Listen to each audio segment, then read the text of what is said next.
আসসালামু আলাইকুম। আমরা শুরু করছি আমাদের বিউটিফুল সিরাজগঞ্জের তৃতীয় পর্ব। আজকে আমরা যাচ্ছি ঐতিহাসিক সলব স্টেশনের ঘোল খেতে। স্টেশনে পৌঁছে আমরা তিনজনে 3টা ডিম খেতে শুরু করলাম। অনেক দূরের জার্নি, তাই ক্ষুধা লেগে গেছে।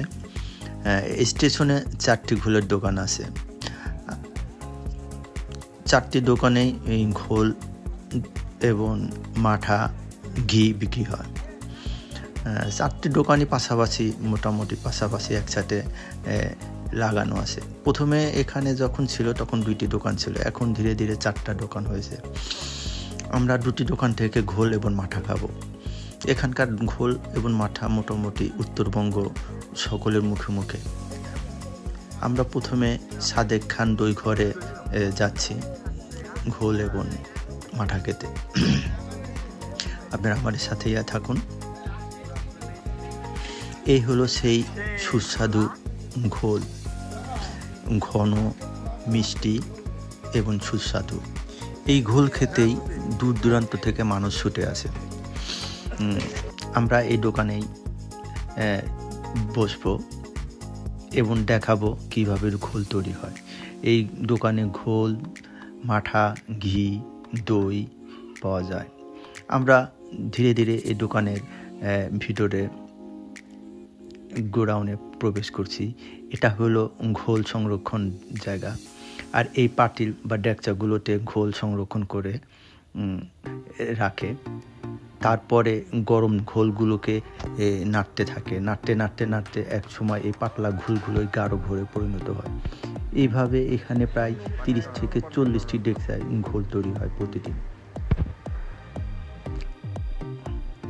তারপরে সর্বশেষে এই ঘন সুস্বাদু ঘোল এবং মাঠা তৈরি হয়। আমরা সলব ঘোলের সাদেক খান দই ঘরে আসি। আমরা সাদেক খান দই ঘরে আসি আর এখানে ঘোল মাঠা খাবো।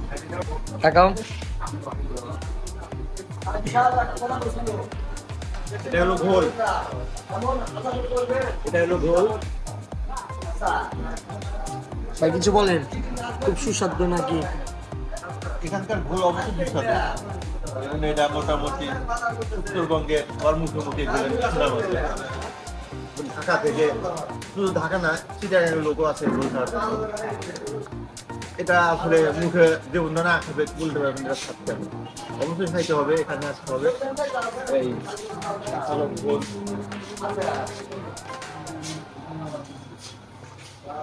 ঠিক আছে। মোটামুটি আমি 5 গ্লাস ঘোল এবং মাঠা খেয়ে ফেলেছি অলরেডি। এখন আমরা তার পাশের যে দেখতেন 4টা দোকান আছে, 4টার আরেকটা দোকান থেকে আরও 3 গ্লাস ঘোল এবং মাঠা খাই। খাওয়া শেষে আমরা রওনা দেই ঘাটিনা ব্রিজের উদ্দেশ্যে, যেটার মানে সৌন্দর্য আপনারা না দেখলে বুঝতে পারবেন না। অপরূপ সৌন্দর্য। আমরা ঘাটিনা ব্রিজের কাছেই চলে এসেছি।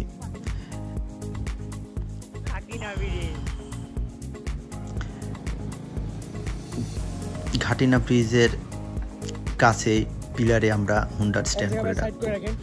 আমরা মোটামুটি সিরাজগঞ্জ সদর থেকে রওনা দিয়েছিলাম।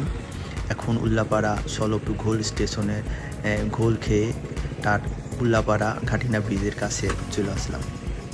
আমরা 3জন ধীরে ধীরে ব্রিজের উপরে উঠে পড়লাম। কি অপরূপ সৌন্দর্য! ব্রিজে উঠে আমি কিছু পোস্ট নেওয়া শুরু করলাম, কিছু স্টাইল। এই মন মুগ্ধকর পরিবেশে কিছু স্টাইল না দিলে আসলেই পরিবেশ জমবে না। পরিবেশটা আসলেই সুন্দর, একবার এসে ঘুরে যাবেন, মনটা ভালো হয়ে যাবে। তারপর কিছু স্টাইলে ছবি উঠলাম, ভিডিও করলাম। সবাই আসি ভাই, ভাই কোন আইছে? আমরা এখন আসি ঘাটিনা ব্রিজ। আর ওই যে পাশে দেখছেন ওটা ঘাটিনা ব্রিজ। এটা রেল ব্রিজ আর ওটা টাক ব্রাসের ব্রিজ, টাক ব্রাস চলাচল করার জন্য। ব্রিজটা এবং পরিবেশটা অপরূপ সুন্দর। আমি ঘুরে ঘুরে ব্রিজের চারপাশের পরিবেশ দেখছিলাম। ব্রিজটার প্রাণী স্বচ্ছ সবুজ আর চারপাশে নীল আকাশ। মৃদু মৃদু বাতাস বইছে, যা মনটা এবং প্রাণটা জুড়িয়ে যাচ্ছে।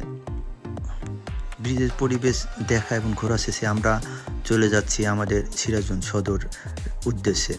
আমরা যেখান থেকে রওনা দিয়েছিলাম সিরাজগঞ্জ সদর বিয়ালমদুর থেকে, ওখানেই আমরা আবার ফেরত যাচ্ছি। আমরা এখন রওনা দিচ্ছি আমাদের বাসার উদ্দেশ্যে। এখান থেকে আমরা উল্লাপাড়া দিয়ে সরাসরি সিরাজগঞ্জে যাব। আমাদের মোটামুটি সলকের ঘোল খাওয়া, ঘাটিনা ব্রিজ ভ্রমণ এবং মোটামুটি আশেপাশে আপনাদের আশা করি ভালো জিনিস দেখাইতে পারছি। আপনারা সাথে থাকুন। আল্লাহ হাফেজ। সেই রাস্তা ভাইয়া।